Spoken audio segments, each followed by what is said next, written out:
तो सबसे पहले देखो बेटा, रियल नंबर्स होते क्या है। हमारे पास कुछ नंबर्स होते हैं, ठीक है।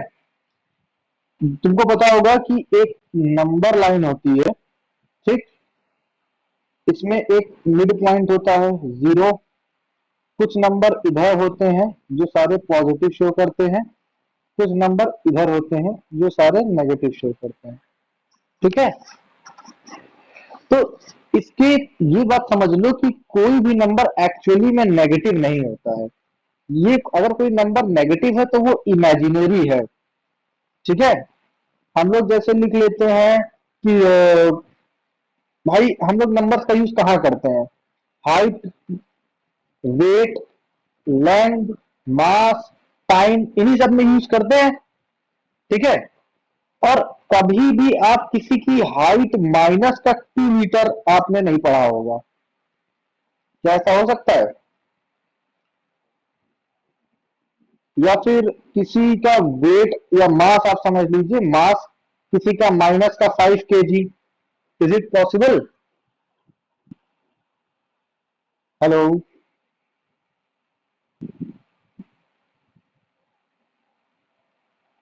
आप लाइन पर हैं? हेलो?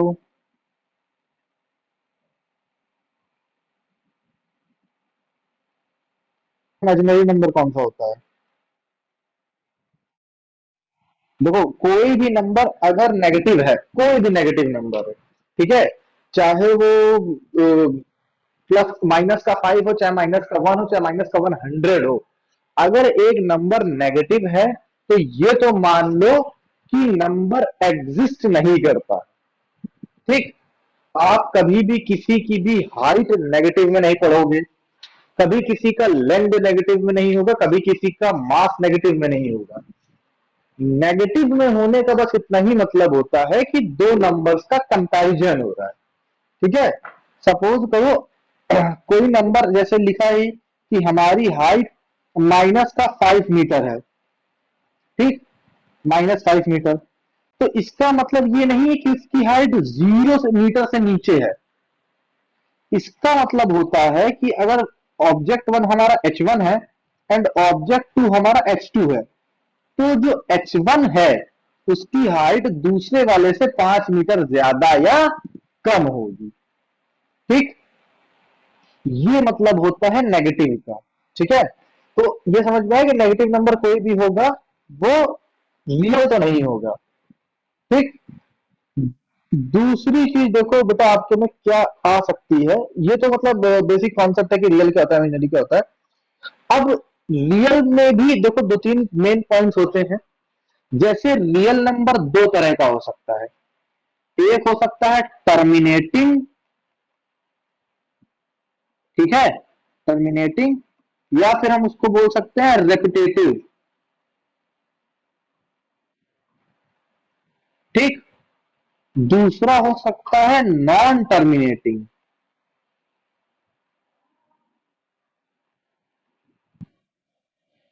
या फिर हम उसको बोल सकते हैं नॉन डिविजिबल। तो ये दो टाइप के नंबर्स होते हैं। एक होता है टर्मिनेटिंग रिपीटेटिव, ये होता है नॉन टर्मिनेटिंग या फिर नॉन डिविजिबल। टर्मिनेटिंग नंबर क्या होता है? कोई भी ऐसा नंबर, ठीक है, जो नंबर लेट करो एक नंबर है ए, और ए जो है वो P/Q के फॉर्म में होगा, ठीक। और क्यू जो है वो जीरो के बराबर नहीं होगा, q does not equals to zero. तो इस कंडीशन में अगर P is divisible by q, divisible by q, तब हम इसको बोलते हैं टर्मिनेटिंग, ठीक है।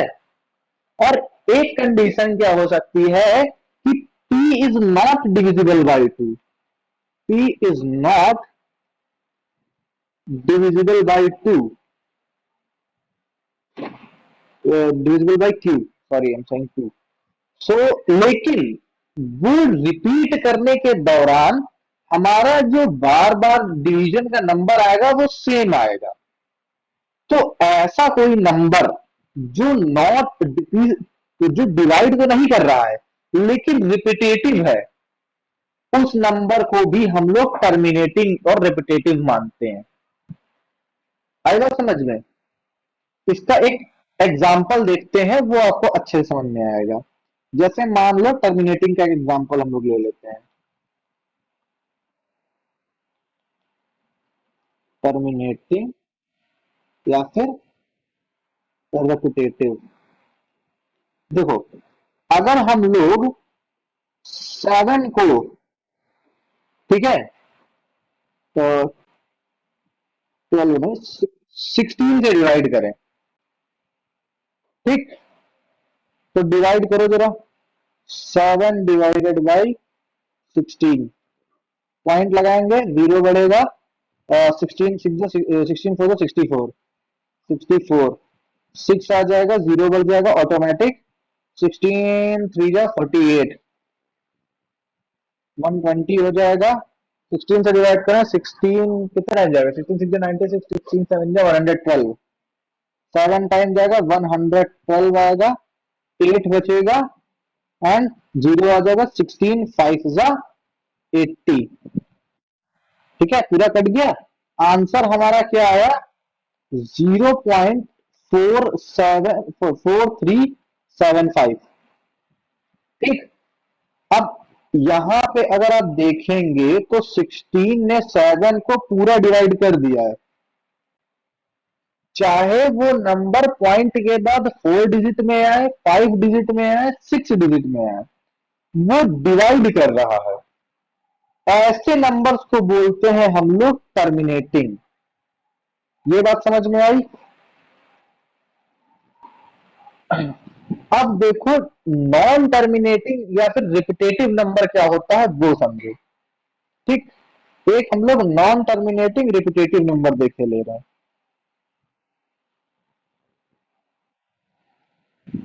तो अगर हम लोग मान लो 10 को डिवाइड करने बैठ जाएं, तो 3 से, ठीक है, डिवाइड करो। 3 से डिवाइड कर रहे हैं 10, 3 3 जा 9, 1 पॉइंट लगाया, जीरो। 3 3 जा 9, 1 जीरो। 3 3 जा 9, 1 जीरो। अब देखो, बार बार वही सीरीज जो यहाँ पे था, वही यहाँ सीरीज हुई, वही सीरीज यहाँ हुई, अब फिर वही सीरीज यहाँ पे भी रिपीट हो रही है, हो रही है।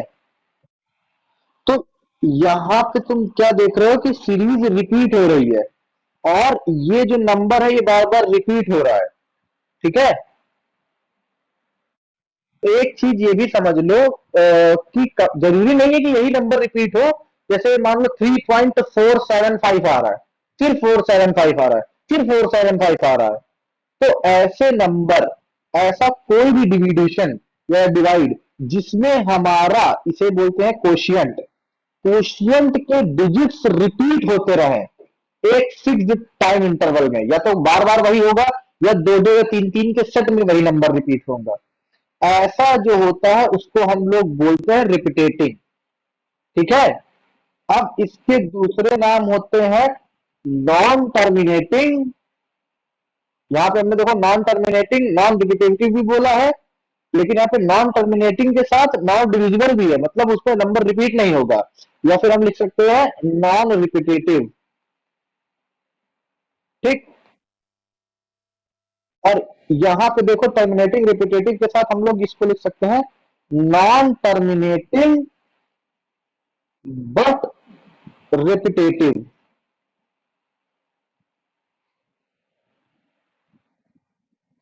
ये बात समझ में आई? तो रियल नंबर कितने टाइप के हो गए, दो टाइप के। एक तो देखो, जो अभी, एक तो अभी हमने समझा लिया कि टर्मिनेटिंग रिपीटेटिव, ठीक है। अब हम दूसरा देखेंगे non terminating and non repetitive, कि ना तो वो कटेगा, जैसे यहां पे देखो कट नहीं रहा था लेकिन रिपीट हो रहा था, रिपीट हो रहा था बार बार वही डिजिट।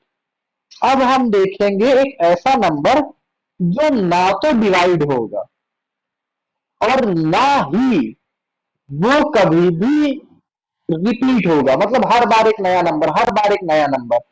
तो उस नंबर को भी एक एग्जांपल देख लेते हैं। नॉन टर्मिनेटिंग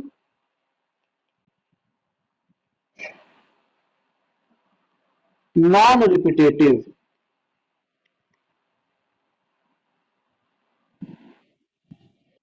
ठीक।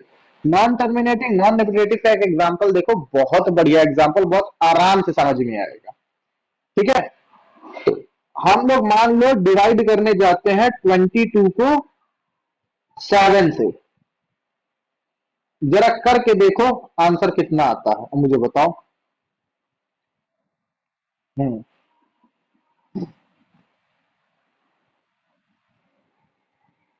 तब तक करना जब तक आत्मा परेशान ना हो जाए।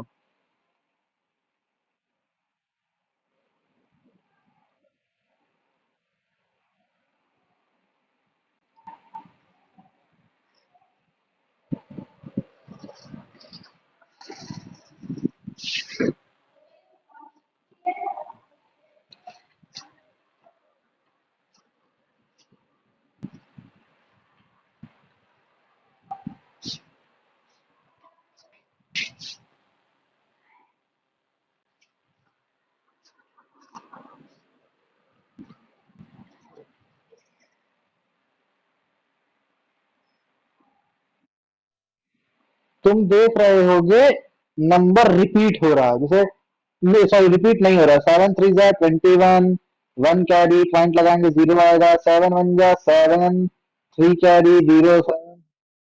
हर बार नंबर नया आ रहा हो और ये इंफिनाइट टाइम्स होता जाएगा। तो ऐसा नंबर जो देखो ना तो टर्मिनेट हो रहा है और ना ही रिपीट हो रहा है, ये सब आते हैं नॉन टर्मिनेटिंग नॉन रिपीटेटिव के अंदर। ठीक है।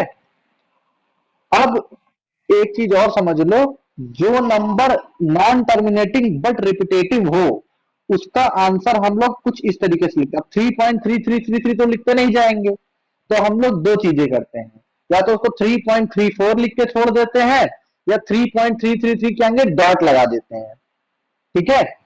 लेकिन हम एक अल्टरनेट तरीके से भी लिख सकते हैं, जो ज्यादा एक्यूरेट होता है। वो ये होता है, पॉइंट के बाद एक डिजिट हम वो लिखेंगे जो रिपीट हो रहा है। मान लो पॉइंट के बाद 35 35 35 ऐसे रिपीट हो रहा है, तो हम 35 एक बार लिखेंगे। पॉइंट के बाद 327 रिपीट हो रहा है, 327 327 327, तो वो एक बार 327 लिख देंगे। अब यहाँ पे पॉइंट के बाद केवल 3 रिपीट हो रहा है, देखो 3 3, तो हम एक 3 लिखेंगे और उसके ऊपर ये सिंबल लगा देंगे। ठीक है। इस सिंबल को हम लोग बोलते हैं बार सिंबल। ठीक। और ये सिंबल क्या करेगा, ये सिंबल उसी वैल्यू को रिप्रेजेंट करता है कि रिपीट हो रही है। ठीक। अब इस केस में तुम देखोगे कि यहां पर रिपीट, जो हमारा नंबर था वो रिपीट ही नहीं हो रहा था। एक सिंगल बार भी रिपीट नहीं हुआ, वो हर बार चेंज होता रहा है। कभी वैल्यू 3.14 कुछ दे रहा है, फिर कुछ आ रही है, कुछ आ रही है, तो रिपीट नहीं हो रहा है।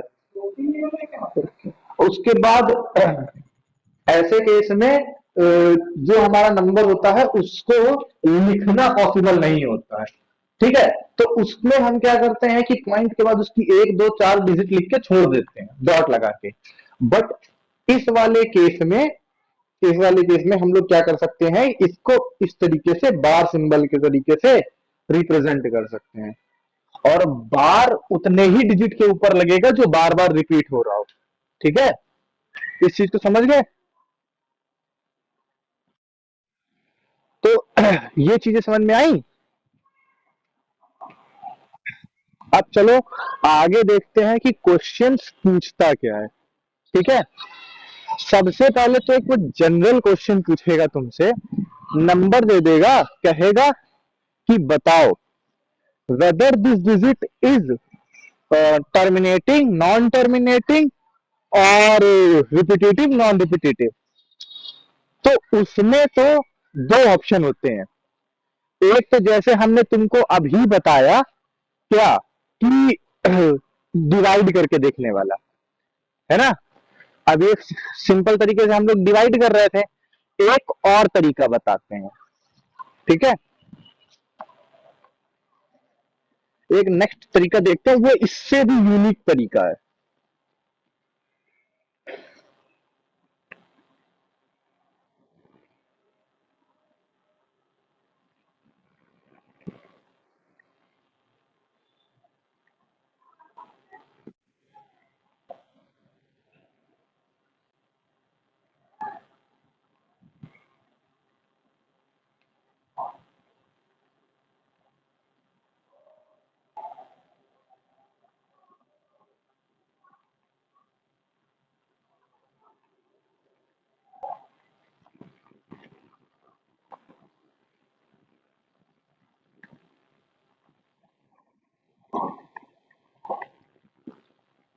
ये स्टेटमेंट दिख रहा है जो लिखा है, a number can only be terminated if the denominator is in the form of 2 की पावर m into 5 की पावर n।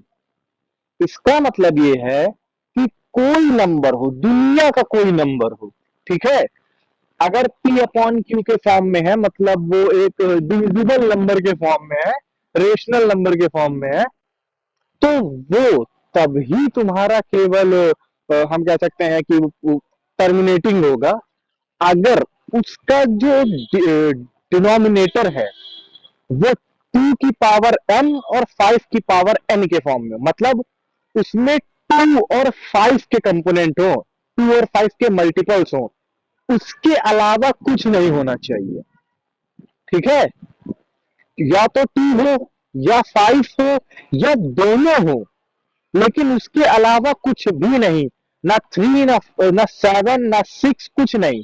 अब देखो 6 में 2 और 3 आ जाता है, जबकि हमको केवल 2 और 5 चाहिए, ठीक है। इस बात को बस ध्यान रख लेना, कभी भी तुम्हारे पास कोई भी डिजिट आ जाए, कहते check whether this number is rash is terminating और नॉन टर्मिनेटिंग। अभी एक एग्जांपल से समझाएंगे।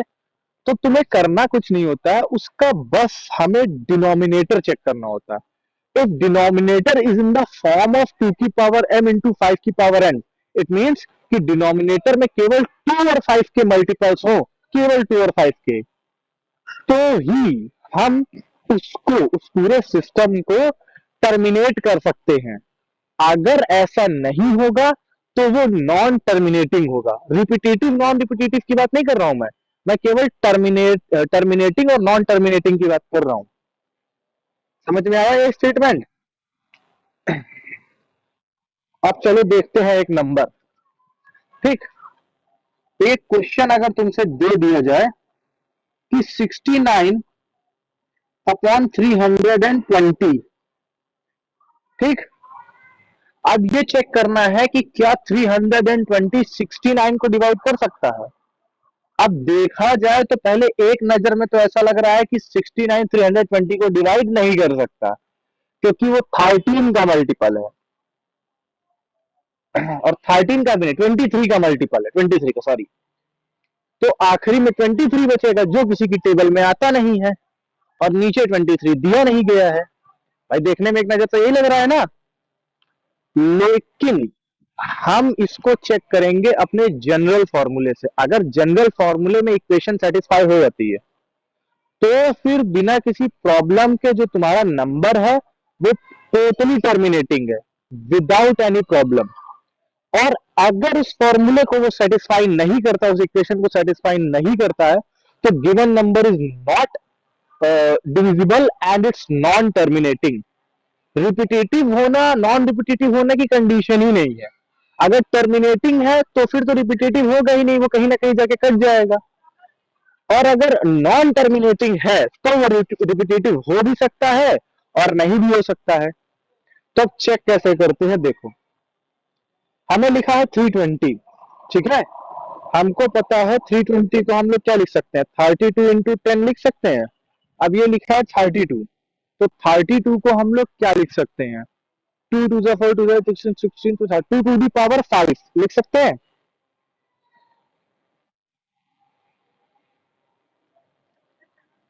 और 10 को हम लोग क्या लिख सकते हैं, 2 into 5 लिख सकते हैं। अगर इसको टोटल देखोगे तो हो जाएगा 2 की पावर 6 into 5 की पावर 1, ठीक है। अब तुम ध्यान से देखो, ये जो इक्वेशन तुम्हारे पास है और ये जो इक्वेशन तुम्हारे पास है, ये दोनों इक्वेशन सेम है या डिफरेंट डिफरेंट है?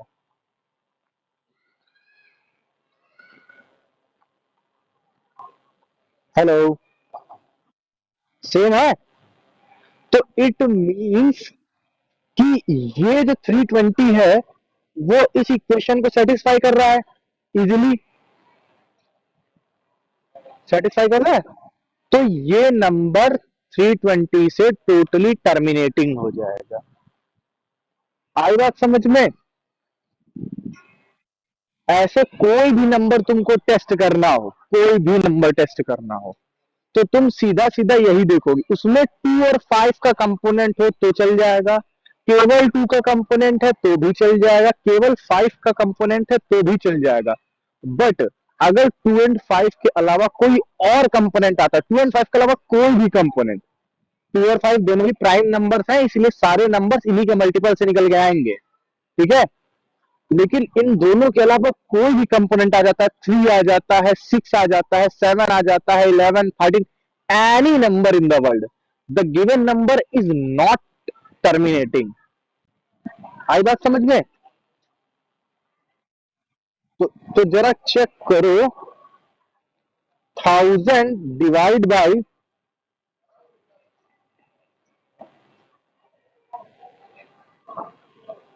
960, इज इट टर्मिनेटिंग और नॉन टर्मिनेटिंग? जो भी है जल्दी से बताइए, और इस क्वेश्चन को करने में कोशिश किया करो 2 मिनट से ऊपर मत लगाओ, बहुत खींच के 2 मिनट लगाओ, क्योंकि इससे बड़ा सवाल ही नहीं है, 1 मार्क्स और 2 मार्क्स में ही आता है केवल, नॉट मोर देन 1 और 2 मार्क्स।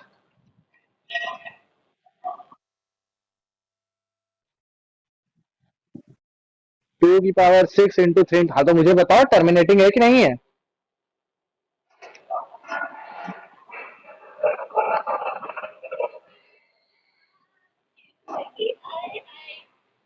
इज इट टर्मिनेटिंग और नॉन टर्मिनेटिंग?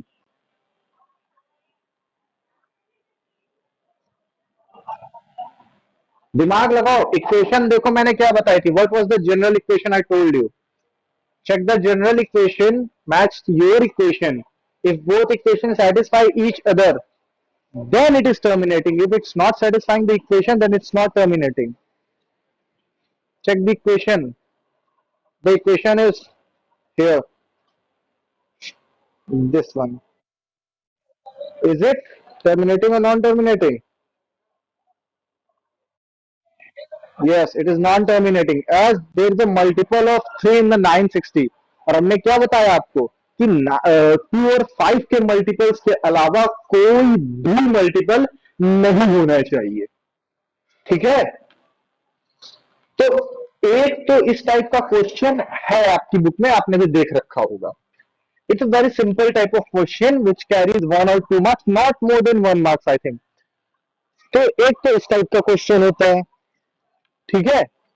एक सेकेंडरी सेकेंडरी क्वेश्चन इसमें क्या आएगा कि जो आपको नंबर दिया जाएगा वो आपको पहले से ही बता देगा कि it is non terminating, but convert it into decimal form, ठीक है। तो क्या देगा, आपको नंबर दे देगा और क्या देगा, convert it into decimal form.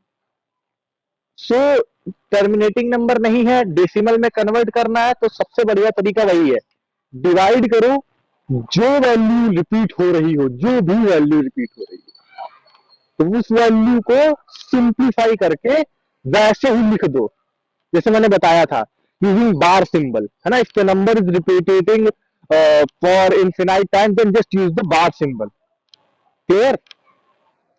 And if the number is non-repetiting, it means every time you got a new number, you got a new digit, then write 4 to 5 digits of the number, then represent with dots, okay।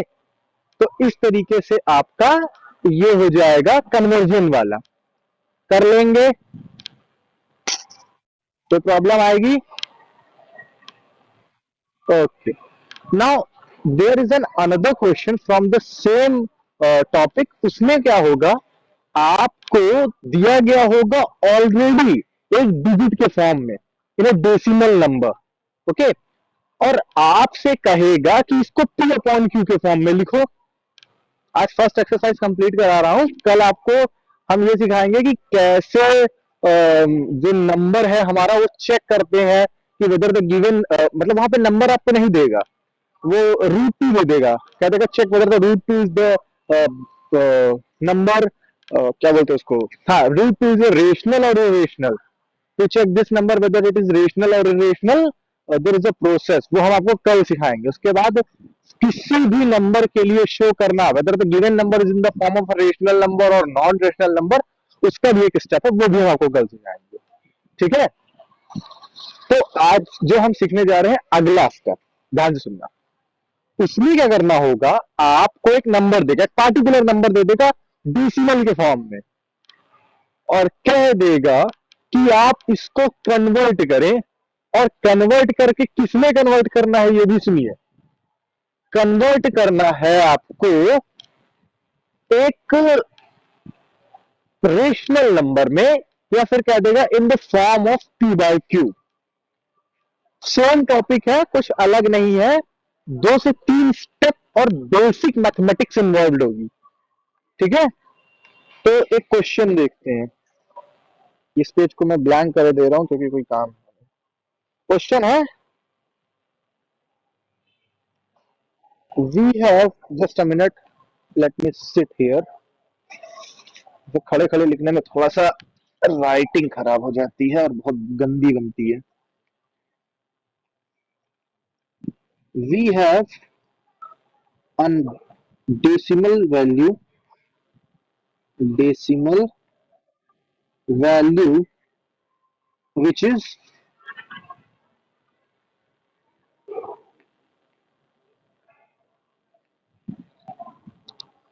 3.57 and 57 के ऊपर वो ऐसे उसने बार लगा दिया। ठीक है,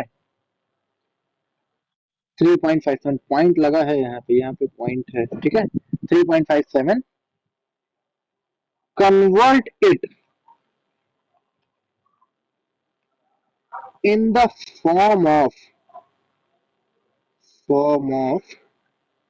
p divide by q, और ये भी बोल देगा where q does not equal to 0।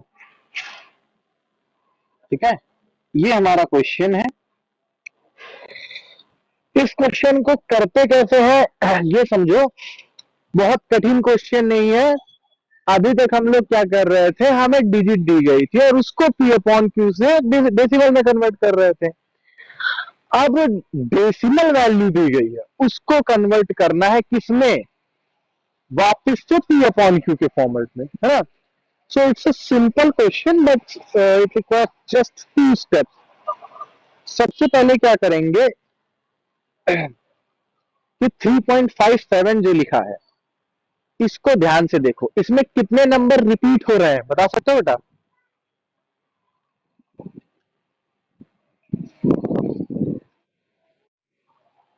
How many are the digits are repeating in this number 3.57?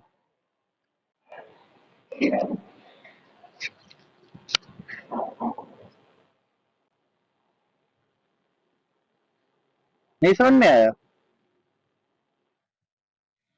याद करो, मैंने यहाँ पे क्या बताया था इस स्लाइड में कि, कहाँ गई, जो नंबर रिपीट होते हैं उन्हीं के ऊपर क्या लगता है, बार सिंबल। यहाँ पे कितने डिजिट्स के ऊपर बार सिंबल लगा है, तो कितने नंबर रिपीट हो रहे होंगे?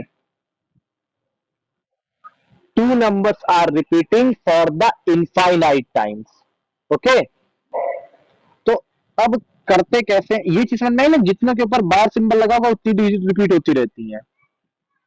मतलब अगर हम इसको लिखें तो ये हो जाएगा 3.57575757 इन्फिनाइट टाइम्स तक। इतनी बात समझ में आ गई? तो सबसे पहले हम लोग इसको x के बराबर मान लेते हैं। लेट x इक्वल्स टू 3.5757, 2 बार दिखा देना और उसके बाद डॉट डॉट डॉट डॉट कर देना, इसको मान लेना इक्वेशन नंबर 1। ठीक है, अब कितने नंबर रिपीट हो रहे हैं, दो। तो जितने नंबर रिपीट होंगे उनको डेसिमल के इस तरफ लाएंगे। अब दो नंबर रिपीट हो रहा है तो दो नंबर को डेसिमल के इस तरफ लाने के लिए कितने का मल्टीप्लाई करना पड़ेगा?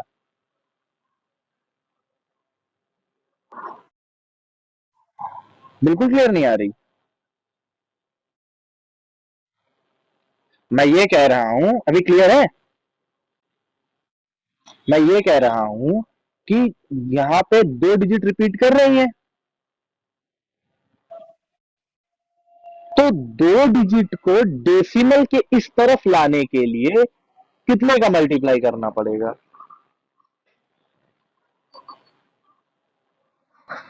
10 का, 100 का, 1000 का, किसका मल्टीप्लाई करना पड़ेगा? 100 का। गुड।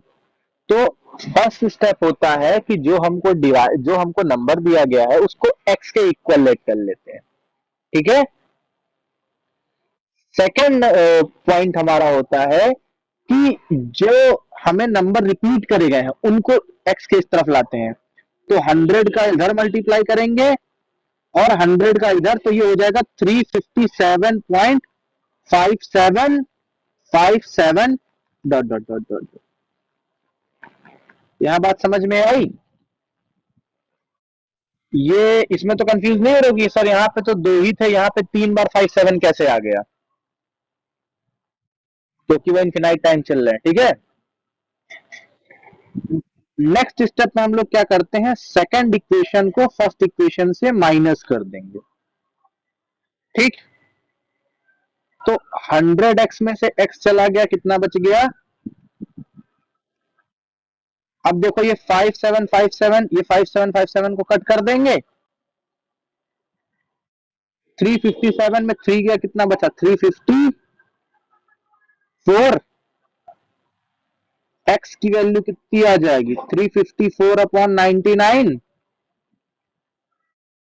अब ये 3 से कटेंगे दोनों के दोनों डिजिट्स। ठीक है। तो काटो, 99 लिखा है तो इसे लिख नहीं पाया है। 3 1 जा 3, 3 1 जा 3, 3 8 जा 24 अपॉन 3 11 जा। तो अब ये 11 से तो कटेगा नहीं, तो यही हमारा आंसर हो गया। आई बात समझ में? फिर से स्टेप सुन लो। सबसे पहले जो नंबर दिया जाएगा उसको x के इक्वल लेट करके जो नंबर रिपीट हो रहा होता है उसको एक से दो बार रिपीटेशन के फॉर्म में लिख लेते हैं। ठीक है। उसके बाद रिपीटिंग नंबर्स में से जो रिपीट हो रहे हैं उनका एक सेट पॉइंट के इस तरफ लाते हैं। और पॉइंट के इस तरफ लाने के लिए हम लोग, अगर दो डिजिट है तो 100 से, तीन डिजिट है तो 1000 से, एक डिजिट है तो 10 से मल्टीप्लाई कर देते हैं। ठीक। एंड मल्टीप्लाई करने के बाद हमारे पास जो डिजिट्स आई है, दो इक्वेशन बन जाएंगी। उन दोनों इक्वेशंस को आपस में कर लेते हैं सब्ट्रैक्ट। ठीक है। सब्ट्रैक्ट करने के बाद जो वैल्यूज बचती हैं तो x की वैल्यू निकालने के लिए डिवाइड कर देते हैं, और आफ्टर डिवाइडिंग द वैल्यू हमें हमारा आंसर मिल जाता है। आई बात समझ में?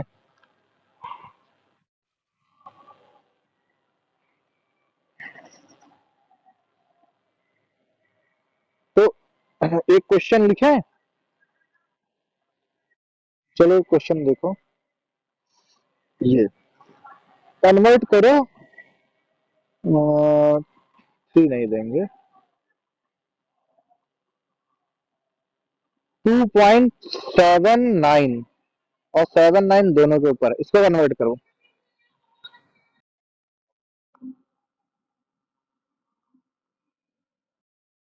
कितना आया आपका आंसर?